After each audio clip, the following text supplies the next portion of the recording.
శుభ క్రిస్మస్. ఇది నిజంగా మీకు ఒక శుభవార్త. ప్రియమైన సహోదరీమణులారా, మేము మీకు మా ప్రేమపూర్వక శుభ క్రిస్మస్ తెలియజేస్తున్నాము. క్రిస్మస్ను మన ప్రభు అయిన యేసుక్రీస్తు జన్మదినంగా ప్రపంచమంతా జరుపుకుంటారు. క్రిస్మస్ అనే పదం వింటే మనకు ఏమి గుర్తుకు వస్తుంది? అవును, ఇది క్రైస్తవుల పండగ. కానీ క్రిస్మస్ కేవలం క్రైస్తవులే కాదు, ఇది ప్రపంచంలోని అందరి కోసము. ఈ విషయాన్ని సరిగ్గా గ్రహించడం మీ జీవితానికి మరియు మీ ఆధ్యాత్మిక జీవితానికి నిజమైన ఆశీర్వాదం. ప్రభు అయిన యేసుక్రీస్తు ఎవరండి ప్రభు అయిన యేసుక్రీస్తు? ప్రభు అయిన యేసు 2000 సంవత్సరాల క్రితం మనిషిగా జన్మించారు.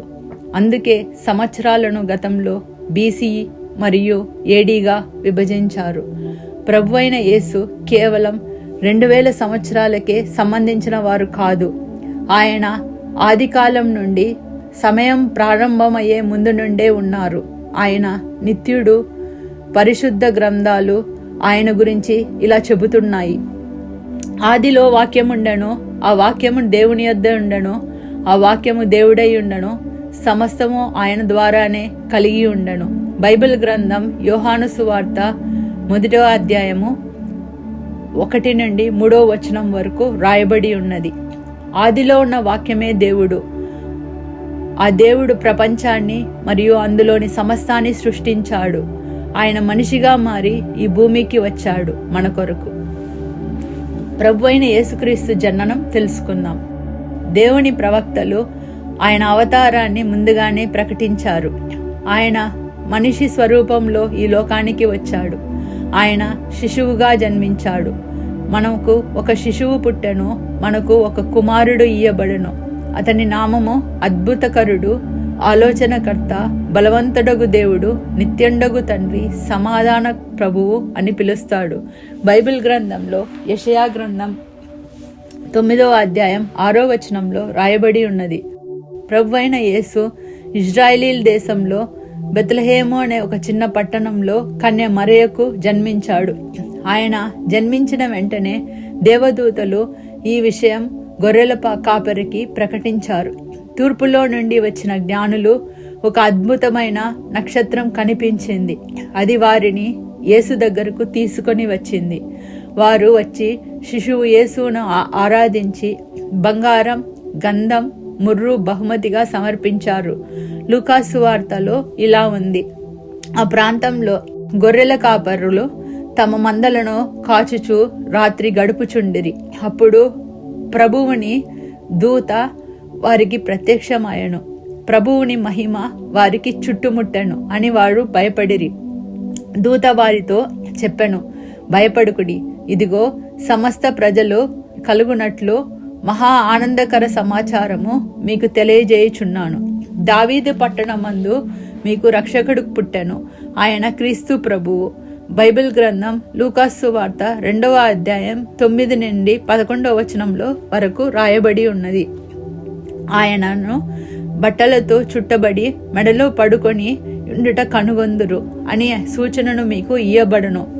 తరువాత పరలోక హోస్తులను సమూహం దేవదూతలతో కూడి వచ్చి ఆయనకు స్తోత్రం చేసి చెప్పెను: అతి ఉన్నత స్థలములో దేవునికి మహిమ కలుగునుగాక, భూమి మీద ఆయన ప్రసన్నులైన మనుషులను సమాధానం కలుగునుగాక. లూకాసు వార్త 2వ అధ్యాయం 12వ వచనం నుండి 14వ వచనం వరకు రాయబడి ఉన్నది. అలాగే తూర్పు నుండి వచ్చిన జ్ఞానులు నక్షత్రాన్ని అనుసరించి ఇళ్లల్లోకి ప్రవేశించి శిశు యేసును ఆయన తల్లి మరియను కలిసి చూచిరి. వారు మోకరిల్లి ఆయనను ఆరాధించిరి. తదుపరి తమ నిధులను తెరిచి బంగారం, గంధం, ముర్రును సమర్పించిరి. బైబిల్ గ్రంథం మత్తయి సువార్త 2వ అధ్యాయం 11వ వచనం వరకు రాయబడి ఉన్నది. దేవుడు ఎందుకు అవతారం ఎత్తి భూమికి వచ్చాడు? ఆదం, హవ్వ దేవుని ఆజ్ఞను అతిక్రమించారు. దీంతో వారు చేసిన పాపం వల్ల వారి దేవుడి నుండి వేరుపడ్డారు. దీనిలో మానవ జాతికి శాపం, రోగం, మరణం అన్నింటినీ అనుభవించి పాపం కారణంగా మనిషికి దేవునితో సంబంధం ఉండదు. మీ అన్యాయాలు మీకు దేవునితో మధ్యలో చెంగొట్ట గోడ అయి ఉన్నది. బైబిల్ గ్రంథం యెషయా గ్రంథంలో 59వ అధ్యాయం 2వ వచనంలో రాయబడి ఉన్నది. ప్రభు అయిన యేసు దేవునితో విరిగిపోయిన ఈ సంబంధాన్ని పునరుద్ధరించడానికి వచ్చాడు. పాపం, శాపం, రోగం, నరక శిక్ష నుండి మనుషులను విమోచించడానికి వచ్చాడు. వారు భూమిపై శాంతి, స్వేచ్ఛతో జీవించగలరు. మరణం తర్వాత స్వర్గంలో నిత్య జీవాన్ని చేరుకోగలరు. ఇది కేవలం క్రైస్తవులకు మాత్రమే కాదు, ప్రపంచంలో అందరికీ శుభవార్త. మనుషులు పాపము నుండి విమోచించడానికి ప్రభు అయిన యేసుక్రీస్తు ఏమి చేశాడు? ప్రభు అయిన యేసు తనను తానే పాప విమోచన బలిగా సమర్పించాడు. మనుషులు ఎన్నో బలులుగా అర్పించినా వారి పాప స్వభావము పోదు. ఎందుకంటే పాపాన్ని పూర్తిగా తొలగించేది దేవుడు మాత్రమే. మన ప్రభు అయిన యేసు తన రక్తాన్ని చిందించి మనకు రక్షణ సాధ్యమయ్యేలా చేశాడు. దేవుడు ఈ లోకమునకు ఇంతగా ప్రేమించెను కనుక తన ఏకైక కుమారుణ్ణి ఇచ్చెను. అతనిపై విశ్వాసం ఉంచిన వాడు నశింపక నిత్య జీవం పొందునట్లు బైబిల్ గ్రంథం యోహాను సువార్త 3వ అధ్యాయం 16వ వచనంలో రాయబడి ఉన్నది. యేసు మన పాపాల కొరకు సిలువపై మరణించాడు. ఆయన 3వ దినం నుండి మృతులలో నుండి లేచాడు. తన శిష్యులకు మరియు ఇతరులకు ప్రత్యక్షమయ్యాడు. తరువాత ఆయన శిష్యులు చూస్తుండగా పరలోకానికి ఎక్కాడు. తోమా అనే శిష్యుడు మొదట ప్రత్యక్షంలో అక్కడ లేడు. రెండవసారి కూడా ఆయన యేసుని చూసి విశ్వసించాడు. అదే అపోస్తులు తోమా తర్వాత భారతదేశానికి వచ్చి సువార్త ప్రకటించాడు. చెన్నైలోని సెయింట్ థామస్ మౌంట్ అనే కొండపై ఆయన బలిదానమయ్యాడు. రక్షించడానికి మనం ఏం చెయ్యాలి? ప్రతి మనిషి మరణిస్తారు, కానీ బైబిల్ చెబుతుంది పాపం చేసిన ఆత్మ మృతి పొందుతుంది. పాపం యొక్క ఫలితం మరణమే. కానీ రక్షణ పొందినవాడు నిత్య నాశనాన్ని చూడడు, ఎందుకంటే అతని పాపాలు క్షమింపబడతాయి. అతని స్వరంలో నిత్య జీవము పొందును. ఈ కోసం యేసు తన రక్తాన్ని చిందించి మన పాపాలను శిక్షను చెల్లించాడు.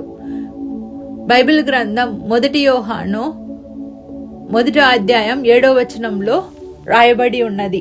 నీవు నీ నోటితో యేసు ప్రభువుని ప్రకటించి దేవును ఆయన మృతుల్లో నుండి లేపనని నీ హృదయంలో విశ్వసించిన ఎడల రక్షింపబడదవు. బైబిల్ గ్రంథం రోమా అధ్యాయము 10వ అధ్యాయంలో నుండి 9వ వచనంలో రాయబడి ఉన్నది. ఆయన త్వరలో మరలా రాబోచున్నాడు. ప్రభు అయిన యేసు మన పాపాల కొరకు మరణించి 3వ దినమందు పునరుద్ధానమై ఇప్పుడు పరలోకంలో ఉన్నాడు. ప్రపంచంలో జరుగుతున్న విషయాలు ఆయన వాక్య ప్రకారమే జరుగుతున్నాయి. ఇది లోకాంత కాలం. ఆయన తిరిగి రాబోచున్నాడు. ఆయన వచ్చేటప్పుడు మనిషికి విలువైన ఒకే ఒక విషయం రక్షణ మరియు పరిశుద్ధ ఆత్మ. మీ రక్షణ గురించి మరింత సమాచారం తెలుసుకోవాలంటే ఈ యొక్క కింద నంబర్కు సంప్రదించండి.